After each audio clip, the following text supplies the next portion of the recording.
वज़ीर दाखिला शेख रशीद ने कहा है कि इमरान खान का एजेंडा महंगाई का खात्मा है और उम्मीद है कि वो 5वें साल महंगाई ख़त्म कर देंगे।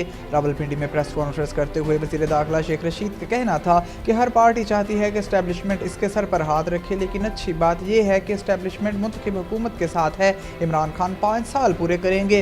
कुछ नहीं होने वाला ये साल बल्दियाती इंतखाबात का है, 5वां साल कौमी इलेक्शन का होगा। 1 साल तो पुरानी नाराज़गियाँ दूर करने में लग जाते हैं। इत्तेहादी जमातें नाराज़ होती रहती हैं, जो भी है वो अपोजिशन के साथ तो नहीं, नाराज होने का यही वक्त है।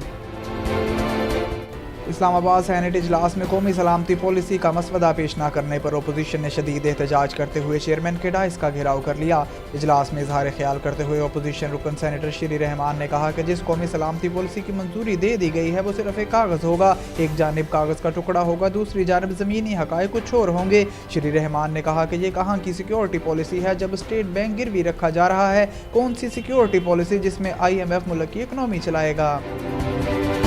वफाकी दारुल हुकूमत में नए बल्दियाती निज़ाम को इस्लामाबाद हाई कोर्ट में चैलेंज कर दिया गया है। तफसीलात के मुताबिक इस्लामाबाद के बल्दियाती नुमाइंदों ने नए लोकल गवर्नमेंट ऑर्डिनेंस को इस्लामाबाद हाई कोर्ट में चैलेंज कर दिया है, जिस पर इस्लामाबाद हाई कोर्ट ने सदर ममलकत डॉक्टर आरिफ अलवी, सेक्रेटरी दाखिला, सेक्रेटरी कानून और अटॉर्नी जनरल को भी नोटिस जारी करते हुए 11 जनवरी को तलब कर लिया है।